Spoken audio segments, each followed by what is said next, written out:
नमस्कार Maharashtra, good morning. आज 10 April शुक्रवार सुरू करूयात आजच्या ताज्या न्यूज बुलेटिनला। पण सर्वात पहिले बहुतेकांच्या आवडीचा विषय म्हणजे आजचे सोन्या चांदीचे दर बघूयात। आज 24 कॅरेट सोन्याचा दर 1,54,000 रुपये इतका आहे, तर आज चांदीचा भाव हा 2,50,000 रुपये प्रति किलोच्या आसपास नोंदवला जातोय। आता घेऊयात बातम्यांचा झटपट आढावा, तेव्हा रिलॅक्स बसा, चहा हातात घ्या आणि सुरू करूयात आजचं न्यूज बुलेटिन। पहिली बातमी परभणीतून। परभणीत सामाजिक समता सप्ताह अंतर्गत मनपा राबवणार विविध उपक्रम। राज्यात महात्मा ज्योतिबा फुले यांच्या जयंतीनिमित्त द्विशताब्दी वर्ष आणि भारतरत्न डॉक्टर बाबासाहेब आंबेडकर यांच्या 135व्या जयंतीनिमित्त 8 ते 14 एप्रिल या कालावधीत सामाजिक समता सप्ताह साजरा केला जाणार आहे।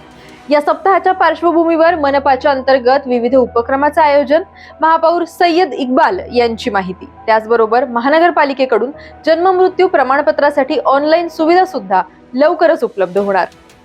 सातारच्या कराड तालुक्यातल्या उमरज वडगाव इथल्या नीलम तानाजी शिंदे हिचा अमेरिकेत झाला होता अपघात।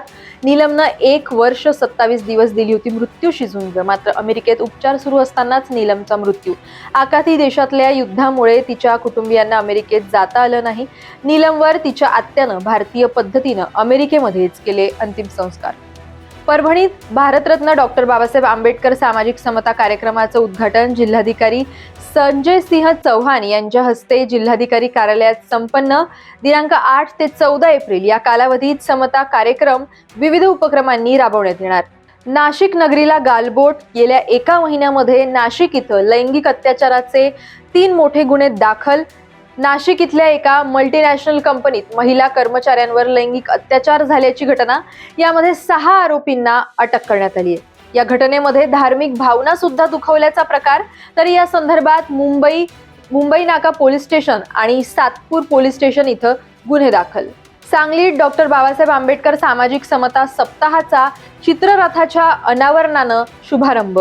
महाराष्ट्र शासन सामाजिक न्याय आणि विशेष सहाय्य विभाग यांच्या निर्णयानुसार राज्यात भारतरत्न डॉक्टर बाबासाहेब आंबेडकर सामाजिक समता सप्ताह 8 एप्रिल ते 14 एप्रिल 2026 या कालावधीत साजरा करण्यात येणार। पुढचे 7 दिवस अंधश्रद्धेविषयी प्रबोधनपर कार्यशाळा, लघुनाटिका, चित्रांचं प्रदर्शन, ज्येष्ठ नागरिकांसाठी कार्यशाळा, महिला मेळावा, वृक्षारोपण तसंच व्याख्यानाचं सुद्धा आयोजन। अमरावती डेपोमध्ये घाण आणि खड्ड्यांचा कहर। अपघाताचा धोका वाढला, प्रशासनाचं दुर्लक्ष। बस डेपो परिसरात कचऱ्याचा ढिगारा। बस डेपो परिसरामध्ये सध्या कचऱ्याचं साम्राज्य। दुर्गंधी आणि खड्ड्यांमुळे नागरिकांचं आरोग्य आणि सुरक्षितता सुद्धा धोक्यात।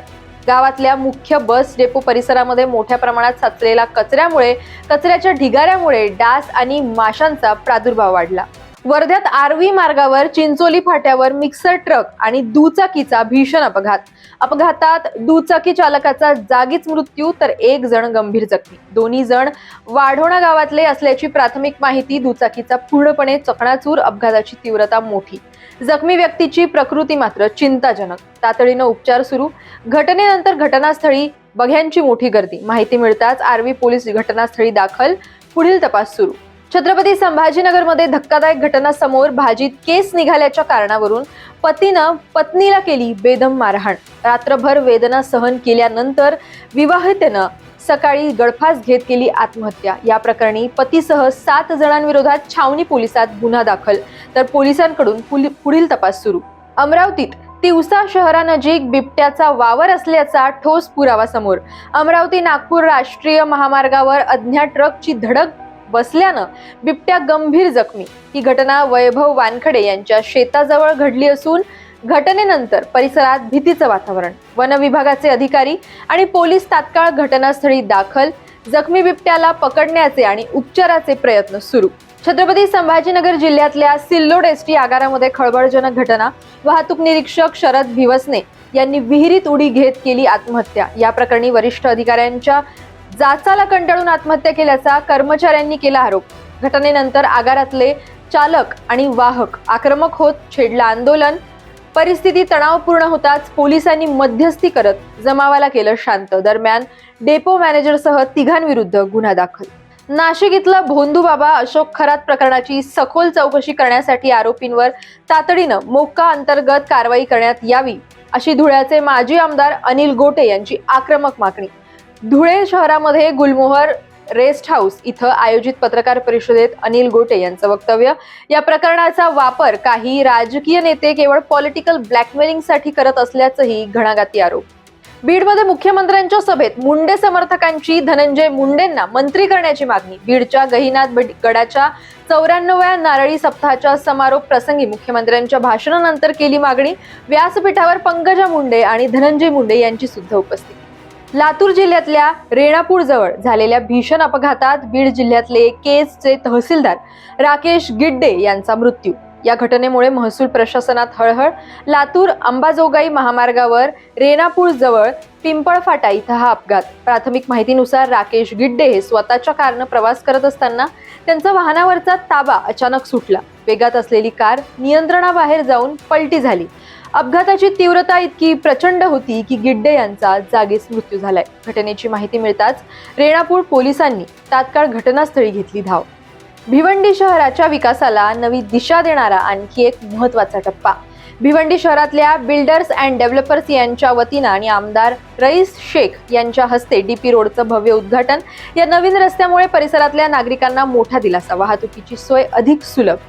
नाशिकमधल्या येवला तालुक्यात कोळगाव इथल्या माधव गाडे या शेतकऱ्यानं वांग्याला कवडीमोल दर मिळत असल्यानं घेतला टोकाचा निर्णय. आपल्या 1 एकर उभ्या वांग्याचं पीक तोडून फेकून दिलं.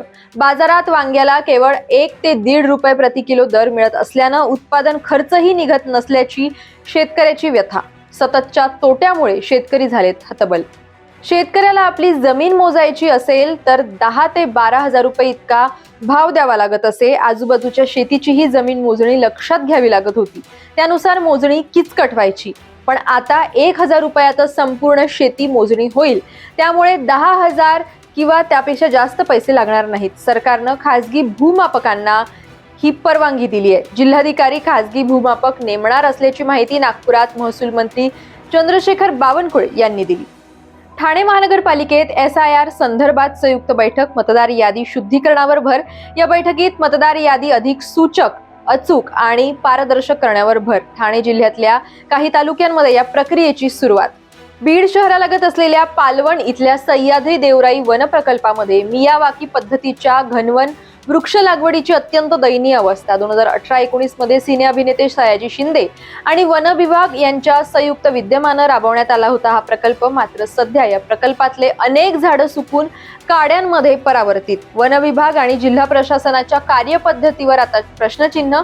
प्रकल्पाकडे जाणीवपूर्वक दुर्लक्ष करण्यात आल्याचा वृक्षप्रेमी डॉक्टर गणेश ढवळे यांचा आरोप. रायगड जिल्ह्यातल्या अलिबाग तालुक्यामध्ये असलेल्या आक्षी साखर इथं मत्स्य व्यवसाय आणि बंदर विकास मंत्री नितेश राणे यांच्या हस्ते बंधारा, जेटी, अप्रोच रोड आणि गाळ काढण्याच्या कामांचं भूमिपूजन. या प्रकल्पांमुळे स्थानिक मच्छीमारांना सुरक्षित आणि सुलभ वाहतूक सुविधा उपलब्ध होणार. त्यामुळे त्यांचं दैनंदिन काम मोठ्या प्रमाणात होईल सुलभ. नवी मुंबईतल्या यादवनगर परिसरात एका तरुणाकडून मॉडिफाय केलेल्या व्हाईट ऍक्टिवावर भर रस्त्यात धोकादायक स्टंटबाजी. हा व्हिडिओ सध्या सोशल मीडियावर व्हायरल. नागरिक मात्र संतप्त. छत्रपती संभाजीनगर शहरात विद्यार्थिनीच्या विनयभंगाची घटना. दुकानावर सामान आणण्यासाठी जात असताना एका सराईत गुन्हेगारानं विद्यार्थिनीचा पाठलाग केला. तिच्याशी अश्लील मागणी केली आणि तिचा हात पकडत विनयभंग केला. घटना त्रिमूर्ती चौक परिसरातली. या प्रकरणी जवाहर नगर पोलिसांनी तात्काळ कारवाई करत आरोपी मंगेश रमेश बावस्कर याला केली अटक.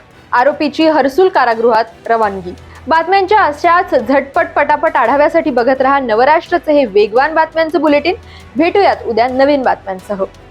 हार्दिक शुभेच्छा, हार्दिक शुभेच्छा, हार्दिक शुभेच्छा. उद्योगपती श्री अनंत मुकेश अंबानीजी यांना वाढदिवसाच्या हार्दिक शुभेच्छा. शुभेच्छुक शिखर पहारिया फाउंडेशन सोलापूर. एक वाढदिवस हजारो हास्य.